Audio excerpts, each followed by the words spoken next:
பாக்கின் வேதியியல் கலவை. பசுமையான பாக்குகளில் நீர்ச்சத்து 31.3%, கார்போஹைட்ரேட் 47.2%, கொழுப்பு 4.4%, புரதம் 4.9%, தாதுக்கள் 1%, மற்றும் பல்வேறு வகையான ஆல்கலாய்டுகளுடன் டானின் சத்துக்களும் நிறைந்துள்ளன.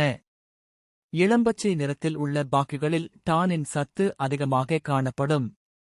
கொழுப்பு மற்றும் அமிலங்கள். காய்ந்த பாக்கை தூளாக்கி பெட்ரோலியம் எதிரில் இட்டு பிரித்தெடுக்கும்போது அதிலுள்ள கொழுப்பு பொருட்கள் கரைந்துவிடும். இந்த இதர் சாற்றில் லாரிக், மைரிஸ்டிக் மற்றும் ஓலிக் அமிலங்களின் கிளிசரைடுகள் அடங்கியுள்ளன. இவற்றில் லாரிக் அமிலத்தின் கிளிசரைடுகளே அதிக விகிதத்தில் உள்ளன. தாதுச் சத்துக்கள்.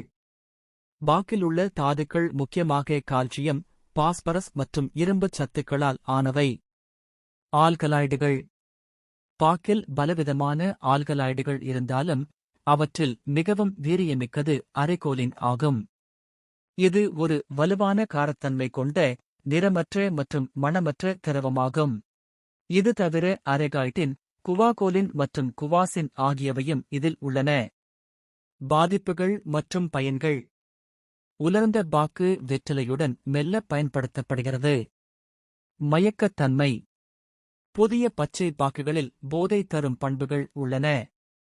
ஐரோப்பிய மருந்தியல் தரநிலைகளின்படி அனுமதிக்கப்பட்ட அளவான 0.4 ஐ விட இதில் அரைகோலின் சற்று அதிகமாக இருப்பதால் இது தலைசுற்றலை உண்டாக்கும். நரம்பு மண்டலம்.